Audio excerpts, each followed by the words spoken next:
Hello and welcome to my bench. My name is Garrett and this is my 7th episode of my monthly series going over what's been on my bench and what I've been working on for the last month.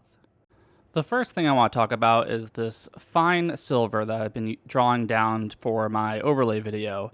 The overlay I'm talking about is where you take very fine pieces of wire just like this. This is about 3.5 thousandths in diameter, and you overlay that onto a crosshatch pattern of usually steel as the base material. You can make kind of a decorative covering, as you can see I did on this hammer. I decided to make a video on the actual technique of this, and it's amazing how much I've forgotten. So I started doing the videoing, and I was having all sorts of problems drawing down the wire. I could only get it down to about 5 thousandths of an inch before it would break, but after trial and error and kind of relearning some of the processes, I got this wire down to 3.5 thousandths of an inch, which is kind of my gold standard of diameter. 3 thousandths is as small as I can comfortably get. So that 3.5 to 4 thousandths is kind of, that's all very usable wire. But now that I've relearned some of this technique, I can get back to doing the video. So I'll have to restart. I didn't like any of the footage I took before, but it's still coming out. I'm still working on it. It's just taking longer than I thought. On top of this, I also have to forge out some 2000s foil again to demonstrate how to do that. And that will probably be what I spend a lot of this next month doing. So don't know exactly when this video is going to come out, but I want to make sure I cover all the details of this process all in one place so that anybody that wants to try it themselves can just follow this one video and figure it all out. The second thing I've been working on are these test swatches for patina. The patina I'm talking about is called rokusho patina. It's the same patina that I used to get the colors on this folding knife here.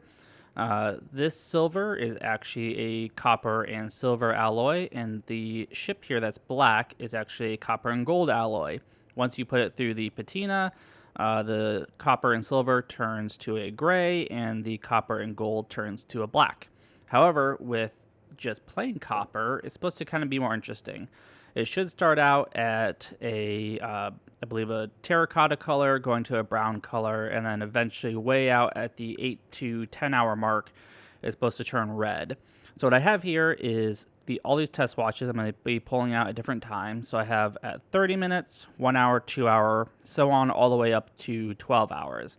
And my thought here is once I have this in the patina solution, I will run it for the full 12 hours, pulling out each test swatch at its time mark, and then I'll have a gradient from 30 minutes to 12 hours of what copper will look like coming out of this patina solution.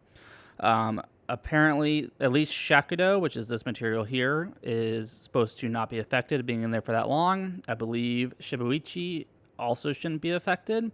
So this could be a very interesting technique to add to either get reds or different browns, even something where I could take a piece, let's say I patina it to whatever color 3 hours is, scrub off some patina in other areas. Maybe I can re-add it back into the rokusho solution and then get kind of a two-tone color with a 3 hour mark and a 10 hour mark in the same piece.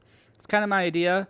I still need to actually do the testing of this. I'll have to scrub all these pieces down. I need some more daikon radish and some time. That's kind of what I'm waiting on right now. But these will all be suspended in the solution on a wire. That way there's sediment inside of the solution itself, and if it gathers on a flat surface, like if I was just going to have all these test swatches in there just like this, there is sediment inside of the patina solution that will settle out onto these flat surfaces and cause splotching. So I'm hoping that over the course of the 12 hours, having the pieces suspended like that, there shouldn't be as much splotching, because typically with this solution, you have to kind of baby it the whole time. So for instance, when I did the patina on this here, I had to sit there for about an hour agitating these handle scales, swirling them around inside the solution to make sure that there wasn't any issues with splotching from that sediment landing on top of the metal.